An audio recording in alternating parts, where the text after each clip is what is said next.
La omnisciencia de Dios. La omnisciencia de Dios significa todo conocimiento.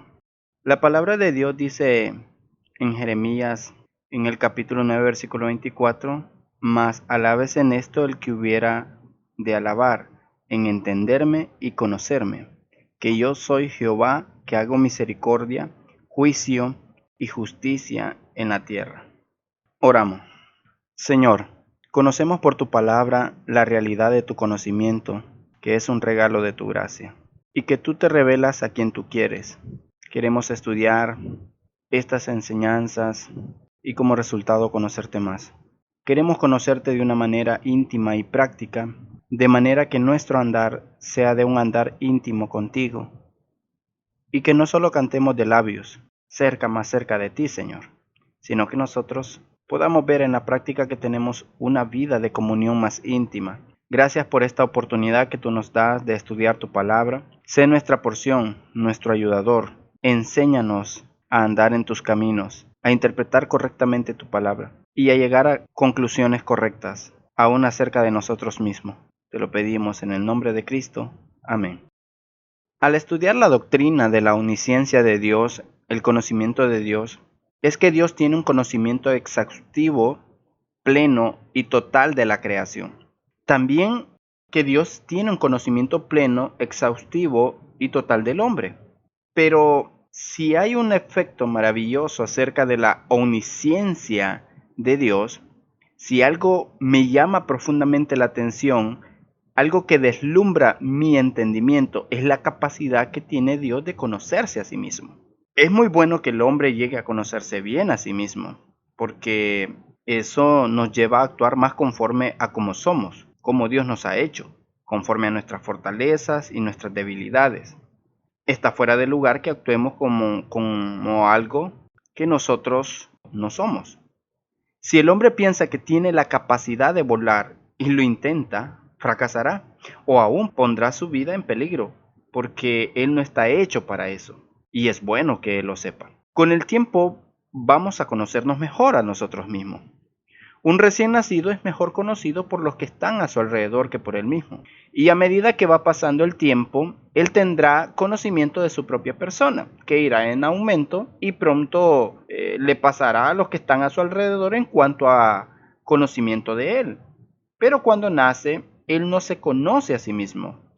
Es con el tiempo que él tendrá ese conocimiento. El hombre puede conocerse tanto con respecto a su cuerpo, la parte física, como con respecto a su alma, la parte espiritual de su ser.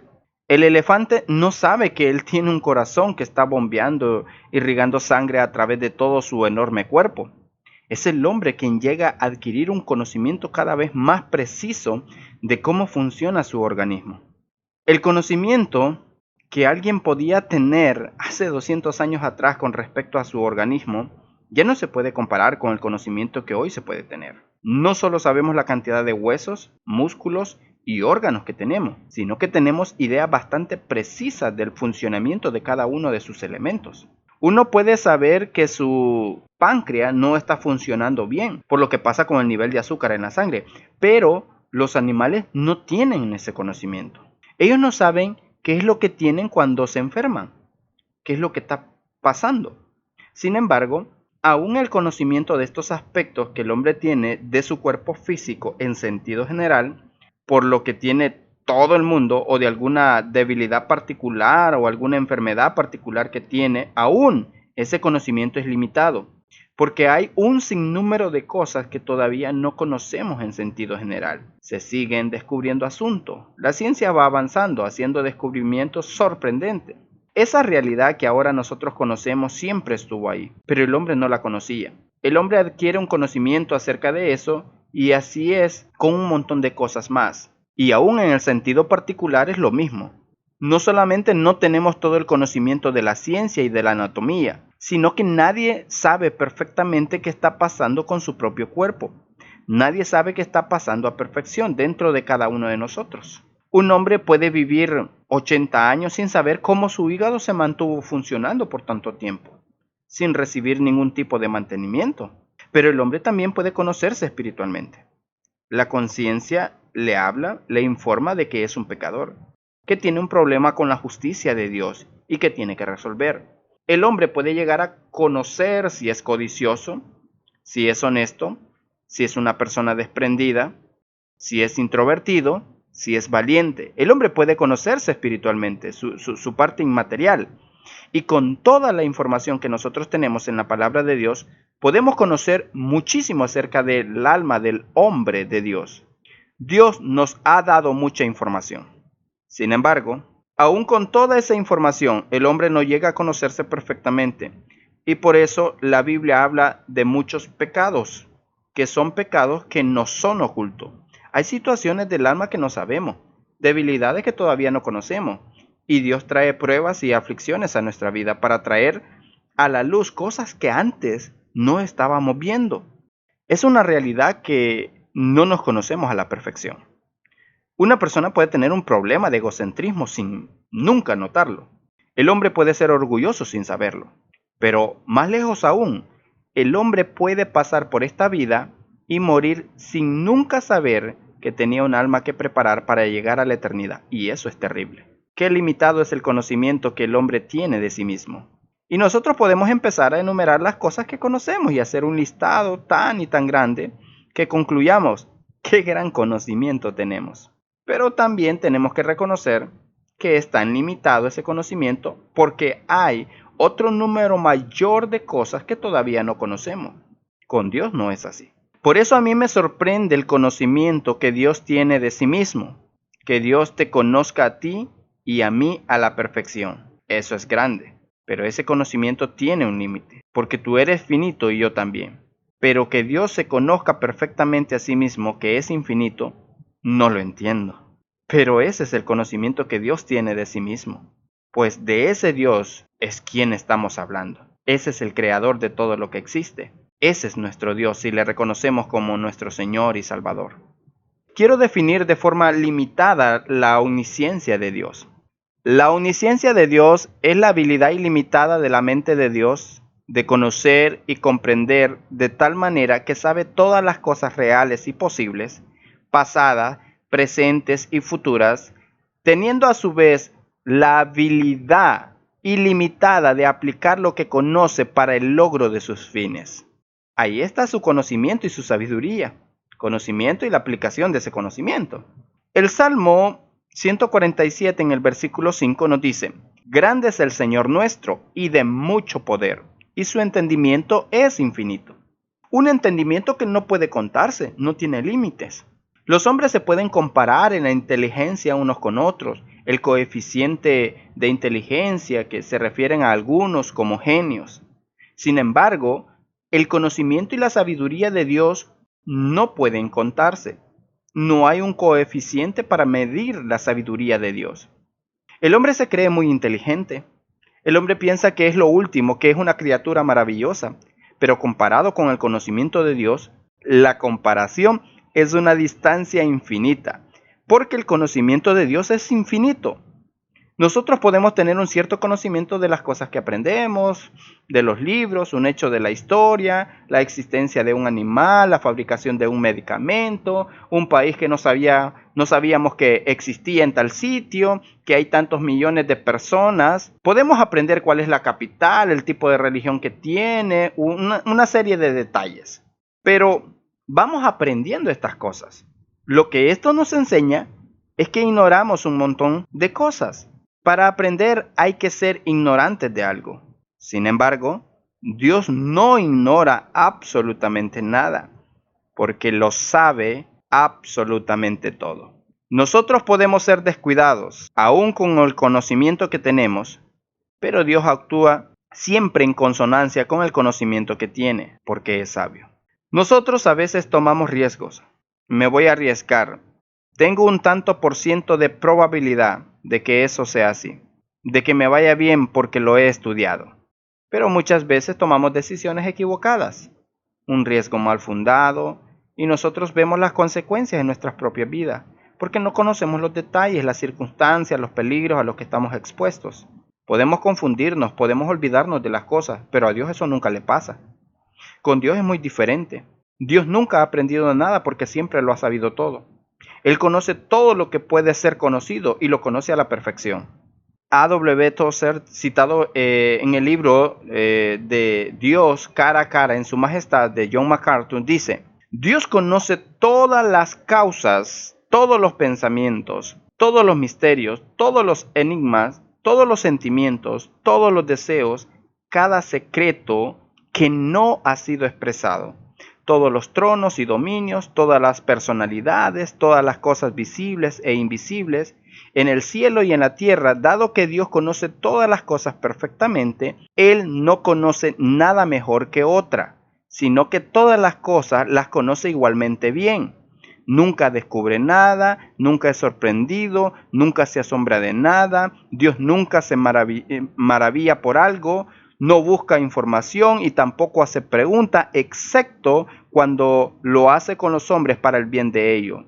Dios es autoexistente y conoce lo que ninguna criatura podía jamás conocer a sí mismo perfectamente.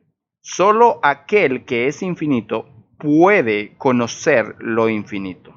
Ese es Dios omnisciente. Ese es el Dios a quien nosotros adoramos.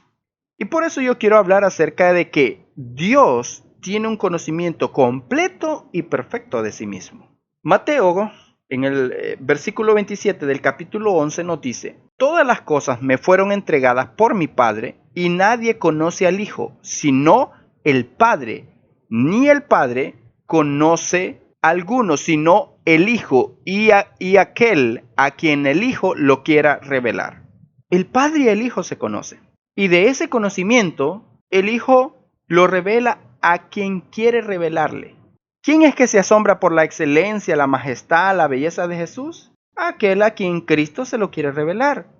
Y no es porque el hombre sea inteligente y pueda deducir que en Cristo hay hermosura.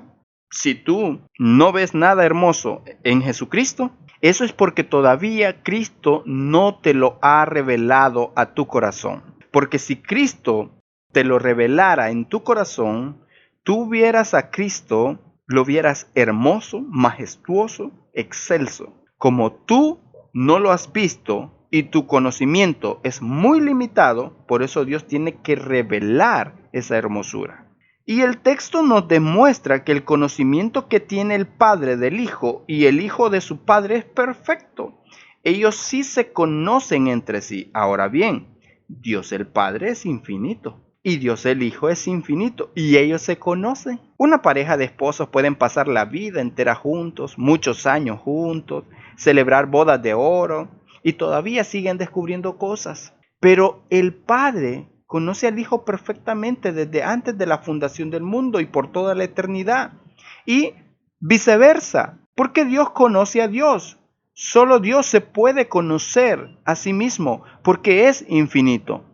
Juan 17:24, Cristo está orando y dice: Padre, aquellos que me has dado, quiero que donde yo estoy, también ellos estén conmigo, para que vean mi gloria que me has dado, porque me has amado desde antes de la fundación del mundo. Padre justo, el mundo no te ha conocido, pero yo te he conocido, y estos han conocido que tú me enviaste, y les he dado a conocer tu nombre, y lo daré a conocer aún, para que el amor con que tú me has amado esté en ellos y yo en ellos.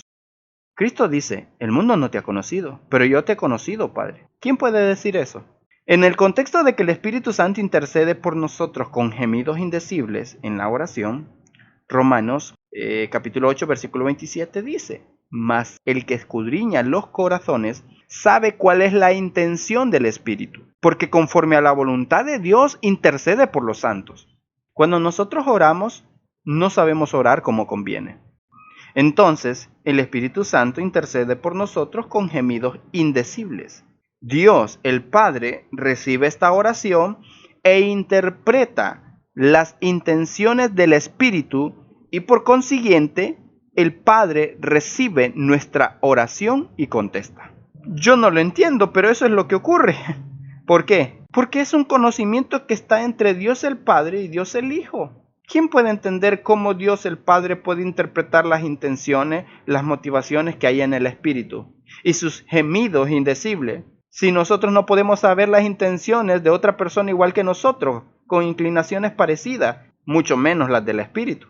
Pero Dios el Padre sí, porque hay un conocimiento perfecto entre ellos mismos. Primera de Corintios, en el capítulo 2, versículo 10, dice: pero Dios nos la reveló a nosotros por el Espíritu, porque el Espíritu todo lo escudriña, aún lo profundo de Dios. Porque ¿quién de los hombres sabe las cosas del hombre, sino el Espíritu del hombre que está en él? Así tampoco nadie conoció las cosas de Dios, sino el Espíritu de Dios. Nadie conoce las cosas de Dios, solamente el Espíritu de Dios, porque Dios se conoce completa y perfectamente a sí mismo. Y sin una revelación de Dios hacia nosotros, nosotros no podemos conocer nada de Él. Lo que conocemos de Dios es porque Él nos lo quiso revelar. En la Biblia hay mucho conocimiento, pero aquí no está todo lo que es Dios. En la Biblia está solamente lo que Él quiso revelar de sí mismo.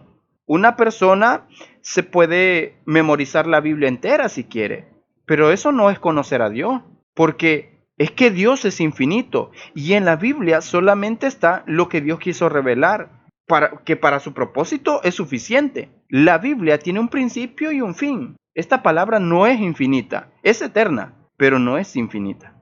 Conocer a Dios es más que conocer la Biblia. Y lo que está diciendo la palabra de Dios es que Dios se conoce a sí mismo perfectamente. Y esto, que hay muchos tomos que se han escrito para estudiar a Dios, la doctrina de Dios. Las cosas que se estudian con respecto al conocimiento de Dios, por ejemplo, Dios conoce hasta el futuro. ¿Cómo es que eso concuerda con el hecho de que cada quien toma una decisión libre en las acciones que toma? Bueno, y de ahí se empieza a escribir y a argumentar. Y los hombres escriben libros y libros tratando de explicar las cosas que solamente Dios el Hijo es quien conoce al Padre y que solamente el Espíritu Santo puede escudriñar aún lo profundo de Dios. Nosotros hacemos bien y debemos de reconocer que Dios es Dios. Por eso es que a mí me asombra ver que la omnisciencia de Dios incluye el hecho de que Él tiene un conocimiento perfecto de sí mismo, que nosotros ni siquiera podemos conocernos perfectamente a nosotros mismos, que somos finitos. Imagínate qué tan grande es el conocimiento de Dios, que siendo infinito, Él se conoce perfectamente. Pero también quiero hablarte acerca de que Dios también tiene un conocimiento perfecto, completo de los hombres. Salmo 33, versículo 13 dice: desde los cielos miró Jehová, vio a todos los hombres desde el lugar de su morada, miró sobre todos los moradores de la tierra.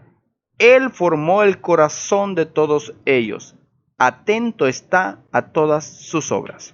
A Dios no se le escapa a nadie. Él formó tu corazón, Él fue el que te hizo y Él está atento a todas sus obras. En este versículo echa por tierra el deísmo que declara que Dios creó al mundo y lo dejó. Es decir, que Él formó todo lo que existe, pero luego de eso desapareció, olvidándose de la creación. Pero el texto nos dice de que Dios hizo el mundo y está atento a sus obras. La Biblia no es deísta, la Biblia es teísta. En el Salmo 139, del verso 1 en adelante, dice: oh Jehová, dice, tú me has examinado y conocido. Tú has conocido mi sentarme y mi levantarme. Has entendido desde lejos mis pensamientos.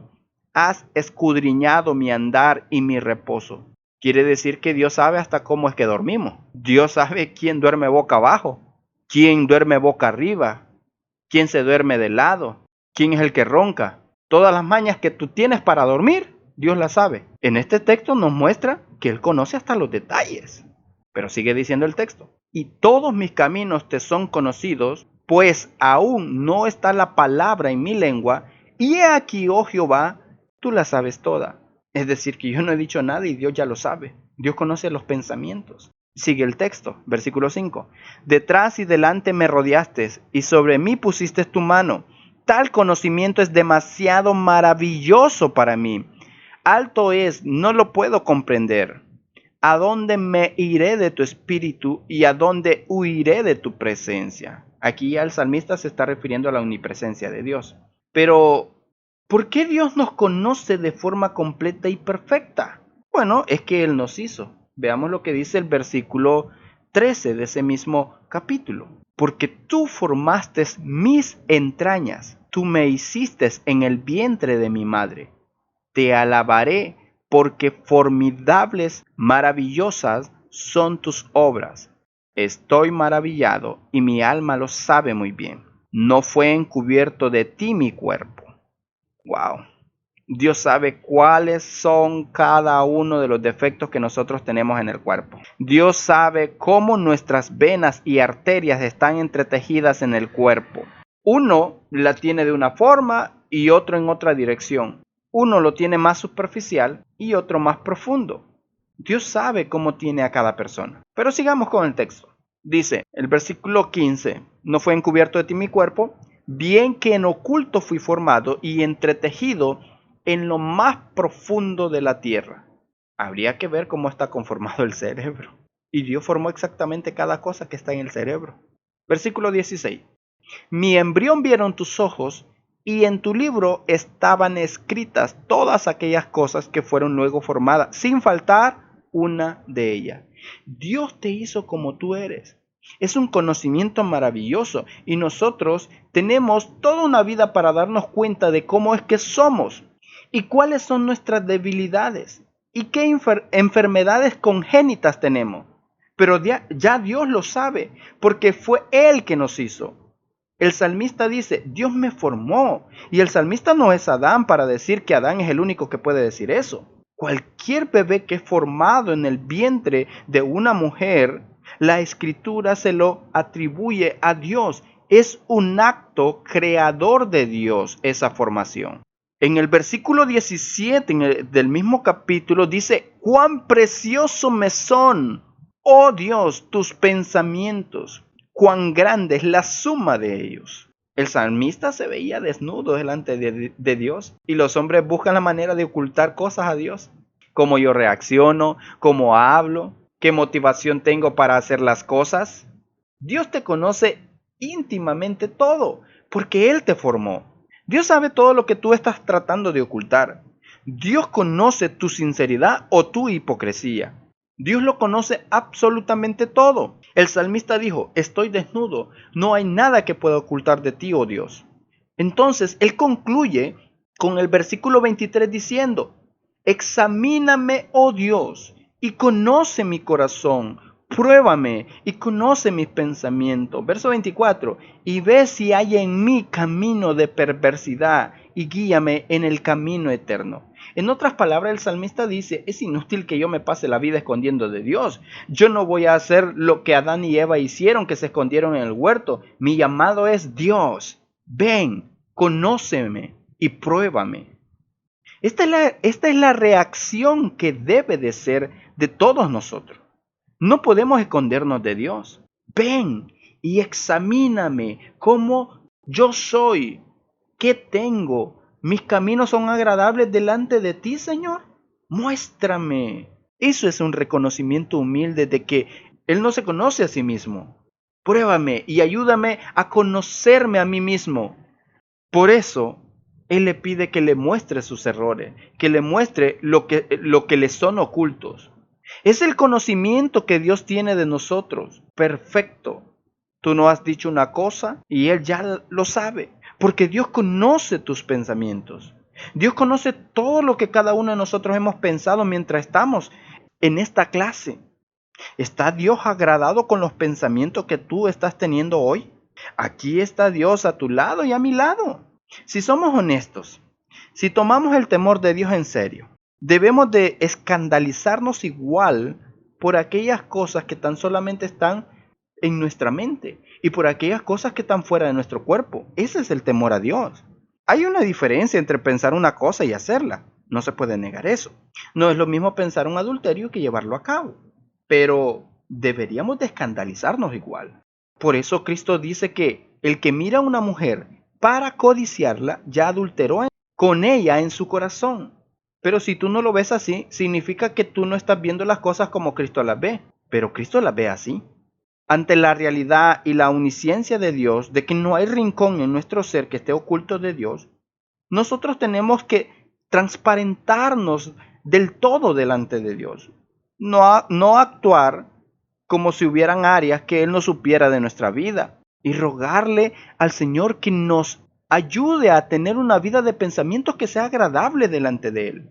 Yo creo que si nosotros nos dedicamos a ser más fieles en nuestros pensamientos, seremos más fieles en nuestro actuar y en nuestro andar.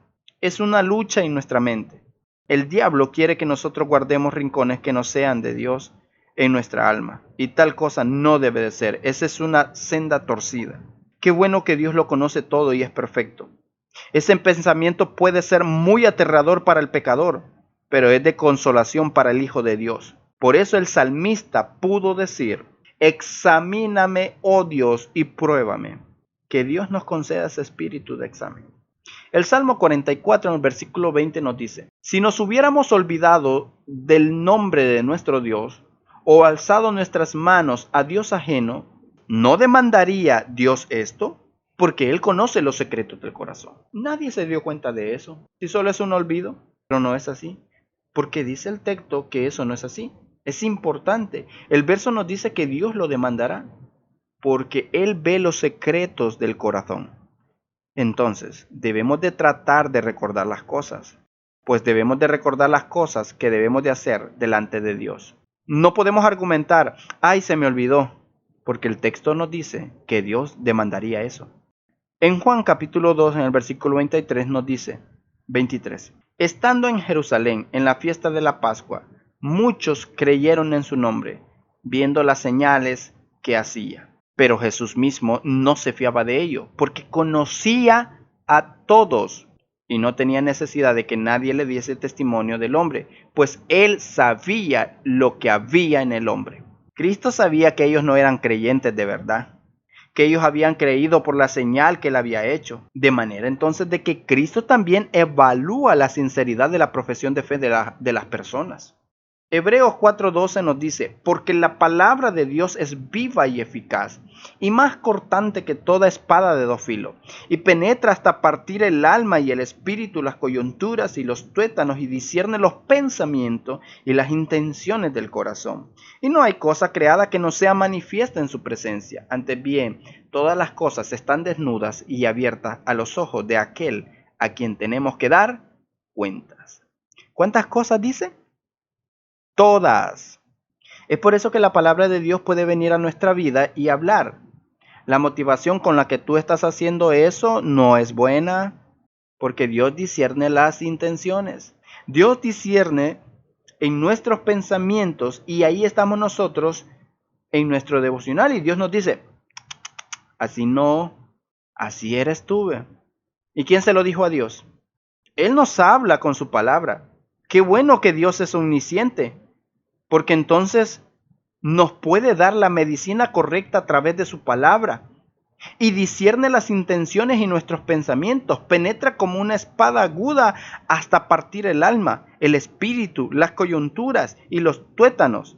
Qué bueno que Él es omnisciente, y no hay cosa creada que no sea manifiesta en su presencia.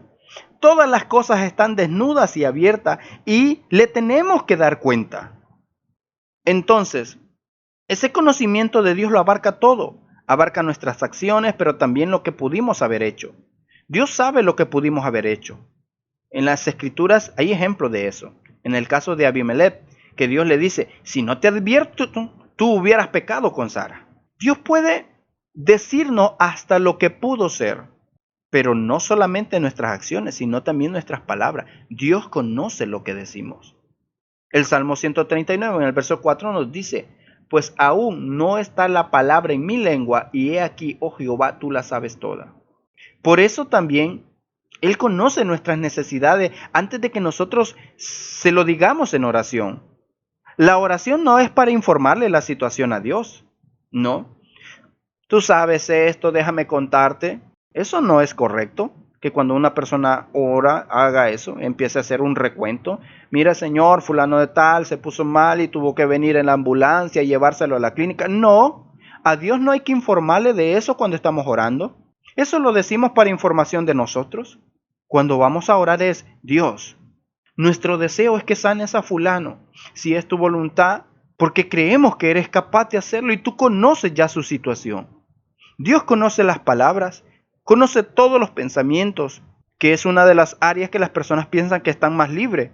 Por eso alguien decía que si nosotros tuviésemos escrita en nuestra frente todas las cosas que pensamos, nos mudaríamos para otro lado. Nos iríamos de la vergüenza. Pero Dios conoce lo más íntimo de nuestro pensamiento. Dios sabe tus sentimientos que tú tienes. Si tú estás triste, si tú estás contento, si tú estás enojado, si tú estás amando, estás aborreciendo, si tienes amargura. Dios lo sabe. Jonás, ¿y por qué estás así? Dios le habló claro a Jonás. ¿Qué es lo que te pasa? Cambia la cara. Ese sentimiento tuyo está malo. Dios conoce nuestras emociones, nuestros sentimientos, y estos deben de estar acorde, conforme a la palabra de Dios. Pregunta, ¿cómo están tus sentimientos? Apocalipsis capítulo 2, el versículo 23 nos dice, y a sus hijos heriré de muerte, y todas las iglesias sabrán que yo soy el que escudriña la mente y el corazón, y os daré a cada uno según vuestras obras. La Biblia relaciona el conocimiento que Dios tiene, su omnisciencia, con lo que Él hará en el día del juicio. Será un pago conforme a las obras de cada quien, sin equivocación. Pero también Dios tiene un completo conocimiento de toda su creación. En Job 38, Dios se toma el tiempo en explicarle a Job todas las cosas de su creación. ¿Quién dijo que tal animal debería de parir hasta tal tiempo? ¿Lo que pasa con el agua? ¿Cuándo cae la lluvia? Dios le está explicando a Job todas estas cosas. Una lección de biología, una lección de los recursos naturales. Varios capítulos de Job a partir del 38. ¿Y el Leviatán? ¿Quién fue que lo puso ahí, Job? Cuéntame. Dios conoce toda su creación. Y ahí estamos nosotros viendo un documental acerca de la creación y de repente sale un animal extrañísimo, con un nombre que jamás habíamos escuchado. Yo no sabía que existía eso. Y vivimos aprendiendo cosas nuevas, pero Dios no, porque Él hizo todo y conoce toda su creación. Y esos animales que viven en la profundidad de los mares, donde no hay luz, que tienen que ir con unos equipos especiales para fotografiarlo, fue Dios quien los puso ahí. Esos cangrejos desteñidos, blancos, albinos, que están abajo donde no hay luz, y como no hay fotosíntesis, esas cosas están sin color, blanco. Dios lo hizo así, y Dios conoce cada animal que hay ahí. Por ejemplo, los aviones. Hay un montón de personas controlando este mecanismo, toda esa red de información, y la gente tranquila se sube a los aviones porque sabe que hay personas dirigiendo este sistema para que entre estos aviones no puedan chocar. Lo van acercando y lo van acercando hasta que aterrizan todos estos aviones. Bueno, Dios es el controlador aéreo de todos los pajaritos que hay en el mundo. Él sabe dónde está cada uno y no cae a tierra uno sin su control. Es un gran conocimiento, es un conocimiento majestuoso.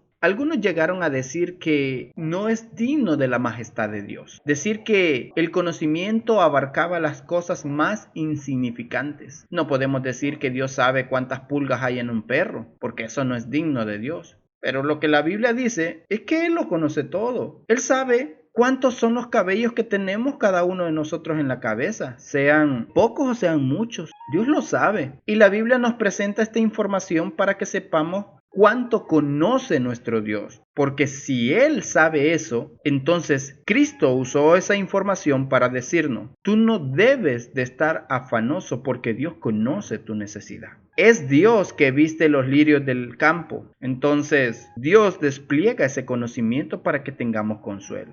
Ahora bien, Dios también tiene conocimiento del futuro. Isaías 41, verso 22. Traigan, anúncienos lo que han de venir. Díganos lo que ha pasado desde el principio y pondremos nuestro corazón en ello. Sepamos también su postrimería y hacernos entender lo que ha de venir. Danos nuevas de lo que ha de ser después, para que sepamos que vosotros sois dioses. O a lo menos haced bien o mal, para que tengamos que contar y juntamente nos maravillemos. He aquí que vosotros sois nada, y vuestras obras vanidad. Abominación es el que os escogió. Del norte levanté a uno y vendrá, del nacimiento del sol invocará mi nombre, y pisoteará príncipes como lodo, y como pisa el barro el alfarero. ¿Quién lo anunció desde el principio para que sepamos o de tiempo atrás y diremos, ¿es justo? Cierto, no hay quien anuncie. Sí, no hay quien enseñe. Ciertamente no hay quien oiga vuestras palabras. Yo soy el primero que he enseñado estas cosas a Sión, y a Jerusalén daré un mensajero de alegres nuevas. Miré, y no había ninguno, y pregunté de estas cosas, y ningún consejero hubo. Les pregunté, y no respondieron palabra. Fui yo quien lo anuncié, porque yo digo lo que va a hacer, es lo que está diciendo Dios. Isaías 42:8. Yo Jehová, este es mi nombre, y a otro no daré mi gloria, ni mi alabanza a esculturas. He aquí se cumplieron las cosas primeras, y yo anuncio cosas nuevas antes que salgan a la luz. Yo os las haré notoria. Y así se pasa en los demás capítulos de este libro, Dios anunciando el porvenir. ¿Por qué Él conoce el futuro? Porque Él decretó todas las cosas. ¿Cómo no va a conocer el futuro? Ese es nuestro Dios. Pero no solo tiene conocimiento, también tiene sabiduría. La sabiduría para usar todo ese conocimiento. El Salmo 104 presenta la sabiduría de Dios en la creación.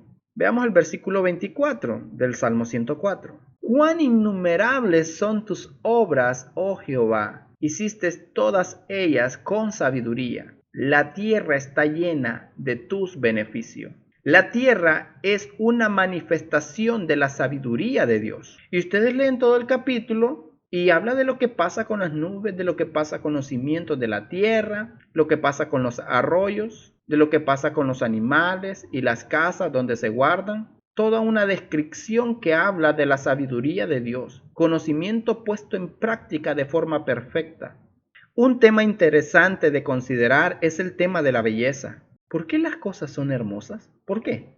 Revisemos una información que encontré por ahí. ¿Dónde se puede ver algo diseñado con propósito? Por ejemplo, en el canto de las aves. El mundo está lleno de belleza. Y eso lo podemos percibir a través de los 5 sentidos o en la combinación de ellos. Para los evolucionistas, la belleza solo puede ser explicada por los errores del azar.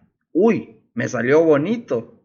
Para ellos el mundo no fue hecho deliberadamente hermoso. Sin embargo, nosotros entendemos que la única explicación posible para la belleza es que Dios hizo el mundo así.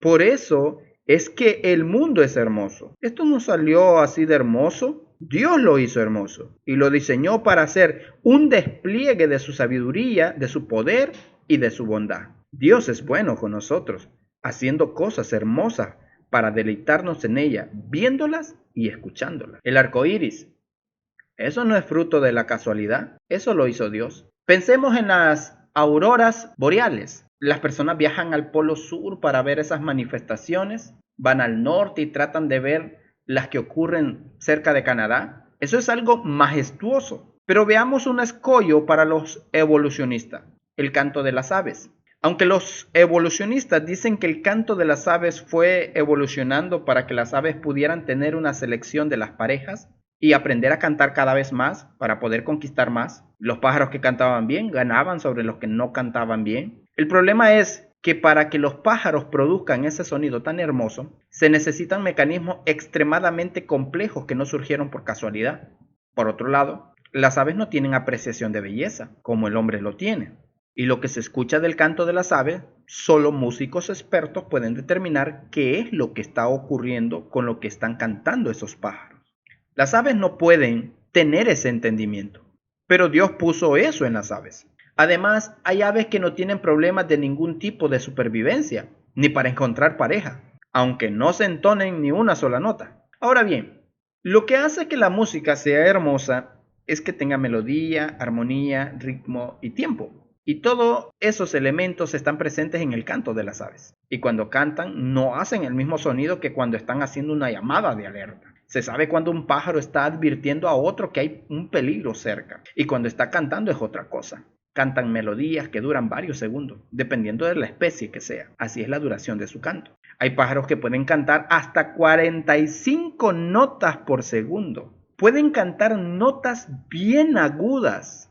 Hay conciertos de compositores clásicos cuyos nombres son los sonidos de los pájaros que emiten un sonido similar. Hay ciertas piezas de Vivaldi que Vivaldi le puso el nombre de ciertos pájaros que cantan así.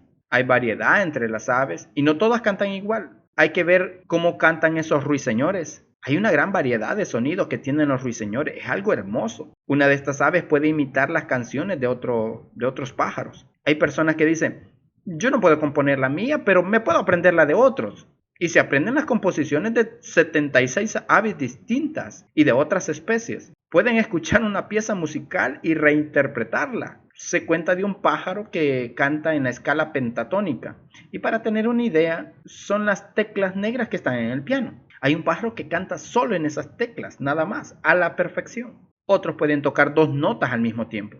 Hay instrumentos musicales que suenan maravillosos, como el saxofón, pero solo pueden tocar una nota a la vez. La mayoría de los instrumentos tocan una nota. El piano, la guitarra son especiales, pero la mayoría de los instrumentos solo se toca una nota. Pero se dice que del pájaro Blue Jay, que él puede cantar las notas de un acorde mayor simultáneamente, varias notas en acorde. El pájaro Robin tiene un repertorio de unas 57 canciones distintas. Son unos pájaros que tienen el pecho marrón, son negros con el pecho marrón. No desafinan ni destiemplan la nota. Y por si esto fuera poco, son capaces de transportar canciones de un tono a otro. Cambian de tono cantando. Y decir que eso vino por casualidad es insensatez. El hombre no quiere humillarse delante de Dios y decir, qué maravilloso lo que tú has hecho, Dios. Todo es bello, es hermoso. Y todo eso nos habla del despliegue de la sabiduría de Dios. Y es para que nosotros admiremos a nuestro Dios y demos la gloria a Él. Pero el hombre se apropia de la creación y dice, eso vino por casualidad. Yo no tengo que darle gracias a Dios por eso. Pero el hombre se apropia de la creación y dice, eso vino por casualidad. Yo no tengo que darle gracias a Dios por eso. Esos pájaros adoran a Dios con sus cánticos, mientras el hombre embrutece y da culto a las criaturas antes que al Creador. Pero hablemos también de la sabiduría de Dios en la salvación. 1 Corintios 1:17. Pues no me envió Cristo a bautizar, sino a predicar el Evangelio, no con sabiduría de palabras, para que no se haga vana la cruz de Cristo. Porque la palabra de la cruz es locura a los que se pierden, pero a los que se salvan, esto es a nosotros, es poder de Dios. Pues está escrito, destruiré la sabiduría de los sabios y desecharé el entendimiento de los entendidos. Verso 20. ¿Dónde está el sabio? ¿Dónde está el escriba? ¿Dónde está el disputador de este siglo? ¿No ha enloquecido Dios la sabiduría de este mundo? Es decir, que Dios está desafiando la sabiduría de los hombres.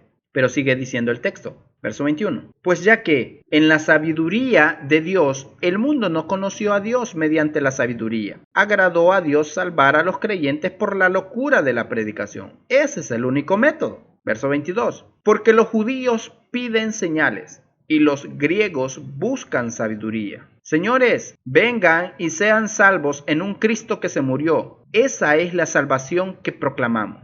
Y sigue diciendo en el versículo 23. Pero nosotros predicamos a Cristo crucificado, para los judíos ciertamente tropezadero y para los gentiles locura, mas para los llamados así judíos como griegos, Cristo poder de Dios y sabiduría de Dios, porque lo insensato de Dios es más sabio que los hombres. Y lo débil de Dios es más fuerte que los hombres. Pues mirad, hermanos, vuestra vocación, que no sois muchos sabios según la carne, ni muchos poderosos, ni muchos nobles, sino que lo necio del mundo escogió Dios para avergonzar a los sabios, y lo débil del mundo escogió Dios para avergonzar a lo fuerte. Y lo vil del mundo y menospreciado escogió Dios, y lo que no es, para deshacer lo que es, a fin de que nadie se jacte en su presencia. Mas por él estáis vosotros en Cristo Jesús, el cual nos ha sido hecho por Dios sabiduría,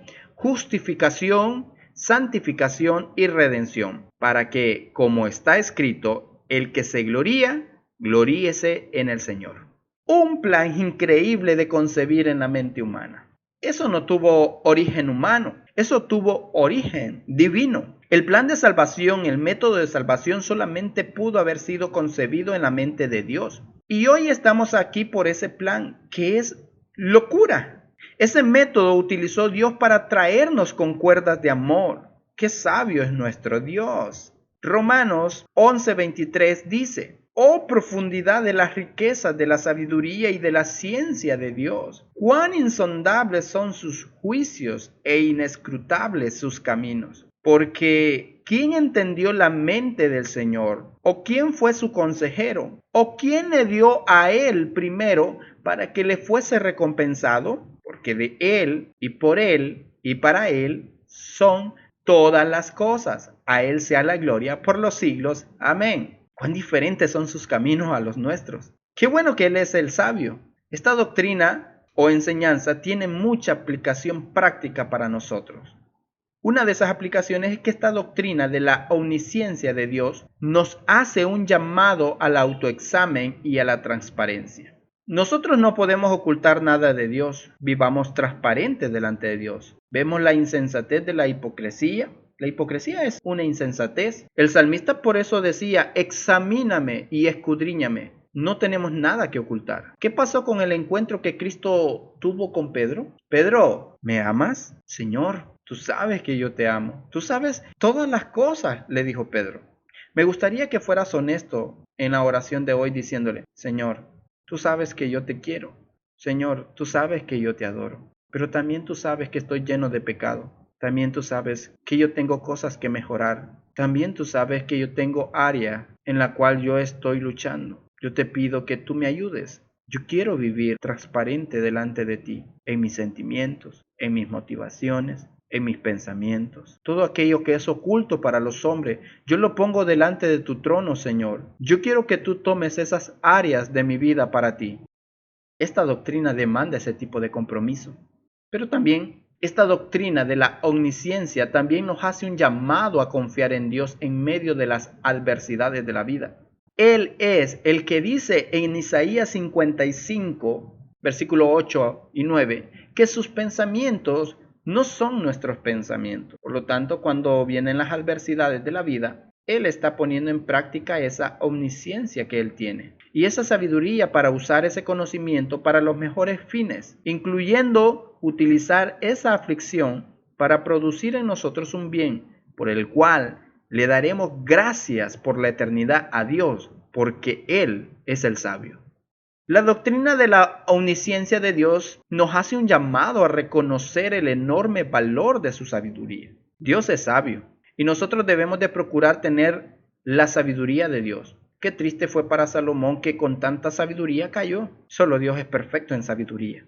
Pero debemos procurar y pedirle al Altísimo que nos ayude a andar en la senda de la sabiduría, apegados a su palabra para ver el camino que nos enseña, que debe de ser. No considerarnos sabios en nuestra propia opinión. Dice Job en el versículo 24 del capítulo 37 que él no estima a ninguno que cree en su propio corazón ser sabio. No estima a ninguno. Yo no sé, Señor, dónde poner la próxima pisada. Dios, guía mis pasos, ten misericordia de mí, Señor. Condúceme mi andar. Yo no puedo distinguir entre mi mano izquierda y mi mano derecha. El orgullo nos enceguece. La confianza en nosotros mismos nos lleva a tomar decisiones sin consultar a Dios. Decimos que Él es el omnisciente, que Él es el sabio, y nosotros tomamos las riendas en nuestras propias manos y le decimos al caballo, por aquí es, y Dios te dice, te vas a desbocar. La doctrina de la omnisciencia de Dios también nos enseña que el juicio final es el juicio más justo que jamás se haya realizado. ¿Saben por qué? Porque Dios no se va a equivocar. Y Dios va a hacer exactamente lo que es con cada quien. Dios va a actuar con cada quien por lo que se merece, por lo que ha hecho, por lo que ha pensado, por lo que ha dicho, por sus motivaciones, etc. Y sin equivocarse. Si tu caso es que estás fuera de Cristo ahora mismo, busca a Dios y que Él tenga misericordia de tu alma. Suplícale a Él que tenga misericordia de ti, porque Él ya sabe todo de ti. Y si tú partieras hoy para la eternidad, sin equivocación, tendrás un lugar de sufrimiento por toda la eternidad en el infierno. Él lo sabe todo. Confiésale a Él que tú te arrepientes de todo eso que ya Él sabe y lamentate y llora por tu pecado. Y Él tendrá compasión de ti, porque Él es amplio en perdonar y tendrá de ti misericordia y hallarás paz. Y ese Dios que hoy es tu enemigo, aunque todo lo sabe, pasará a ser tu amigo. Un enemigo que todo lo sabe es peligroso, pero un amigo que todo lo sabe es una bendición. Busca a Dios que sea tu amigo antes de que sea demasiado tarde. Al único y sabio Dios sea toda la gloria. Oramos. Amado Dios, al hablar de tu omnisciencia, nos sentimos como si solamente estuviéramos tocando un granito de arena de toda la playa del universo. Padre, hoy confesamos que nosotros no hemos sido delante de ti, delante del mundo, que no hemos sido consecuentes con el Dios que profesamos creer. Perdona nuestros pecados en la sangre de tu Hijo amado Jesús y pone en nosotros determinaciones nuevas, actuando en relación a todo lo que sabemos de ti. Pero para eso necesitamos tu ayuda. Anímanos y fortalécenos, porque en nosotros no está la fuerza. Queremos recibir todo el consuelo de esta doctrina, pero también que el pecado sea ahuyentado de nuestras vidas. Graba esta verdad en cada uno conforme a la necesidad, y lo pedimos para tu misma gloria. En tu nombre. Amén.